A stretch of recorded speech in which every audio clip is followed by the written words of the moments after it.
Nous sommes mercredi 17 avril. Mesdames, Messieurs, bonjour et bienvenue dans ce journal. Le président de la République par intérim a procédé hier à l'inauguration de l'usine d'assemblage de voitures Hyundai et véhicules militaires Kia. D'un coût d'environ 7 milliards de francs CFA, cette usine est le fruit du partenariat entre Wad Motors, une société malienne, et le constructeur sud-coréen Yungsang de la marque Hyundai. Cette nouvelle structure aura une capacité de production de 2000 véhicules par an et emploiera une centaine de personnes. Notre reporter Mamari Kone a tendu son micro au président de la République par intérim John Kounda Traoré à l'issue de la cérémonie. On l'écoute. Un sentiment de très grande satisfaction, mais aussi et surtout un sentiment d'espoir en l'avenir de notre pays et en l'avenir également de la solidarité entre les peuples du monde. Je pense que ce à quoi nous venons d'assister cet après-midi répond tout à fait aux souhaits des populations du Mali, de l'armée du Mali, en cela qu'elle va permettre à nos populations d'avoir accès à des véhicules neufs et bon marché, et qu'elle va également permettre à notre armée nationale d'avoir sous la main des équipements solides et qui, je pense, répondront à toutes les exigences du terrain. Je pense donc que c'est heureux que les populations maliennes aient accueilli avec une hospitalité particulière cette usine, parce que c'est leur usine, ce sera à elle de veiller sur cette usine, parce qu'elle leur crée des emplois, elle leur crée énormément de possibilités et elle favorise également le transfert de technologies. Je crois que c'est vraiment une opportunité pour le Mali. Il faut que nous en prenions soin, d'autant plus que même dans le cadre de la volonté des Maliens d'aller vers l'intégration de l'unité africaine, ça va être également un instrument qui va favoriser l'intégration africaine parce que va permettre éventuellement d'exporter des véhicules montés au Mali dans les pays de la sous-région. Donc vraiment un sentiment de grande satisfaction. Le reportage complet de notre reporter Mamari Kone dans nos éditions du soir. Sur un tout autre plan, élection 2013, les choses se précisent. 6000 personnes seront recrutées pour la distribution de la carte Nina, le seul document qui donne le droit de vote aux citoyens. La distribution devra commencer dans les jours à venir. L'information a été donnée hier par le coordinateur de la cellule d'appui au processus électoral lors de la rencontre du comité. À retenir aussi que les dispositions sont prises pour le retour de l'administration dans les 3 régions du Nord. Compte rendu, Mohamed Diarra. Pour une bonne organisation des élections fixées pour le mois de juillet prochain, le ministère de l'administration territoriale, de la décentralisation et de l'aménagement du territoire opte pour le dialogue interactif. Le support de ce dialogue est bien le cadre de concertation qui réunit l'ensemble des acteurs. Il ne peut pas y avoir d'organisation d'élections si l'administration n'est pas en place. Et à cet égard, les commissions d'établissement des listes électorales seront convoquées incessamment. Donc il faut absolument que l'administration soit là pour que les commissions soient opérationnelles. Donc au niveau de Kidal aussi, que s'agisse des autorités régionales, des autorités des cercles et des arrondissements, elles seront sur place avec le soutien des forces de défense maliennes en collaboration avec la force de la MISMA. Le budget étant connu 64 milliards de francs CFA, la machine de recouvrement est actionnée et certains partenaires se sont déjà manifestés. Au niveau du budget d'État, le gouvernement mettra en place 25 milliards et le complément est à chercher avec les partenaires financiers. La distribution de la carte Nina débutera 15 jours avant le travail de la commission de révision des listes électorales. Pour permettre à un maximum de Maliens d'avoir leur carte, 2000 équipes de 3 agents seront recrutées. On ne remettra pas plusieurs cartes à un chef de famille ou à un responsable quelconque. Il n'en est pas question. le principe est la remise individuelle pour éviter toute réclamation ultérieure. Concernant la situation des déplacés et réfugiés, le secrétaire général du département de l'administration territoriale dira que toutes les dispositions sont prises pour leur participation totale. Déjà, des missions se rendront le 24 avril prochain dans les pays d'accueil des réfugiés pour discuter avec les autorités respectives. Une journée d'échange qui aura comblé les attentes des participants. L'administration territoriale a pris en compte toutes nos préoccupations en matière d'établissement des listes électorales, en matière de recensement des Maliens, en matière de communication. A précisé que l'élection présidentielle ne sera pas couplée avec les législatives, comme l'a encore souligné le directeur général de l'administration territoriale. Au nord du pays, sur le terrain, le chef de la mission internationale de soutien au Mali, MISMA, Pierre Bouyoya, a rendu visite hier à Kidal au contingent tchadien engagé dans la lutte contre les terroristes. Il a félicité l'armée tchadienne pour son apport remarquable à ces opérations et confirmé la volonté de la MISMA à soutenir financièrement le contingent tchadien. Il a ensuite évoqué la fin des opérations militaires sur le terrain. Je vous propose d'écouter le chef de la MISMA, Pierre Bouyoya, au micro de nos envoyés spéciaux, Oumar Moussa Traoré et Youssouf Diarra. Nous sommes venus à notre qualité du chef de la MISMA, représentant spécial de l'Union africaine, mais accompagné du commandant de la force de la MISMA pour visiter le contingent tchadien. Compte tenu des circonstances, leur présenter nos condoléances à cause de ce qui s'est passé le week-end dernier.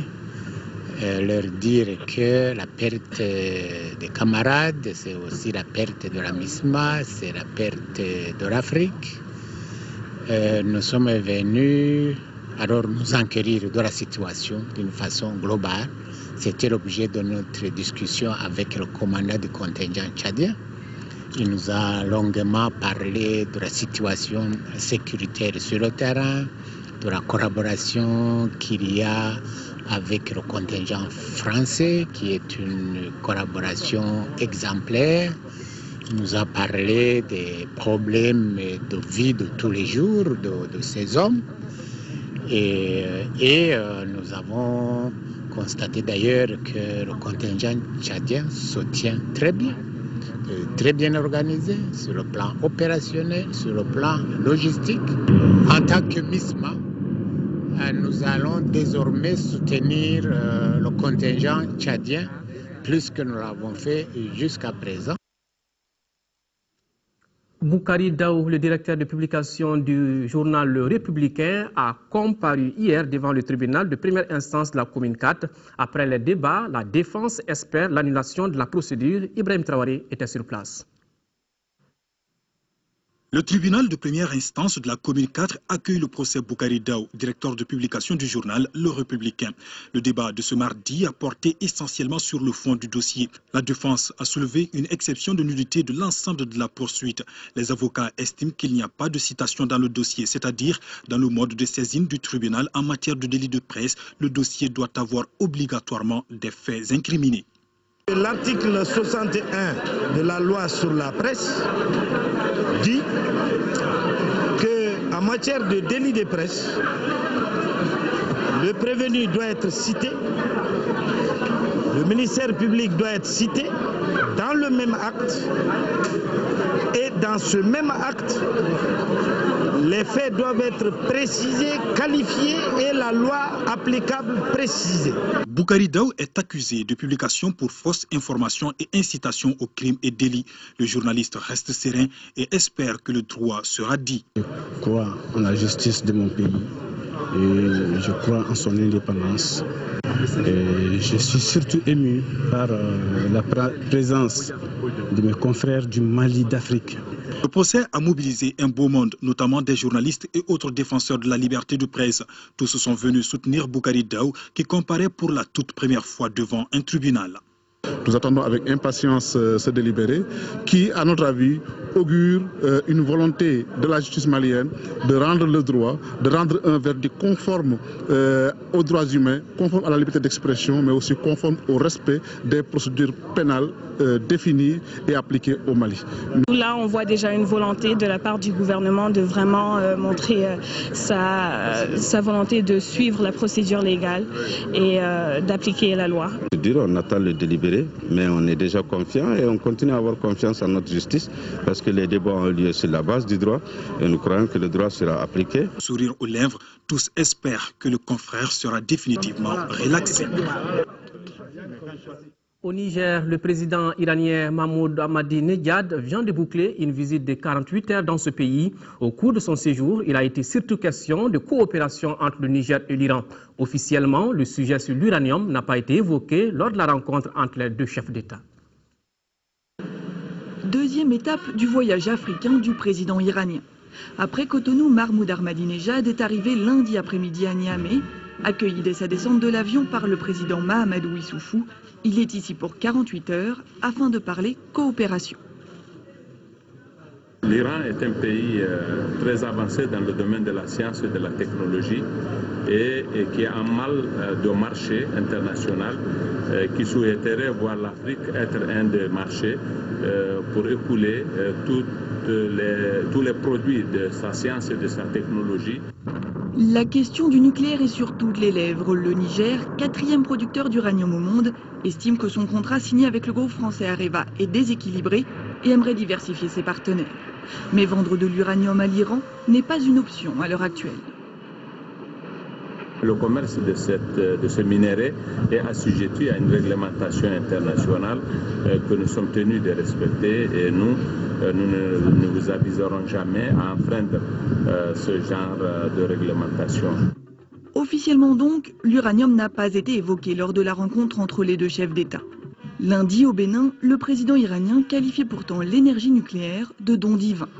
Sa prochaine étape, un pays producteur de pétrole, le Ghana.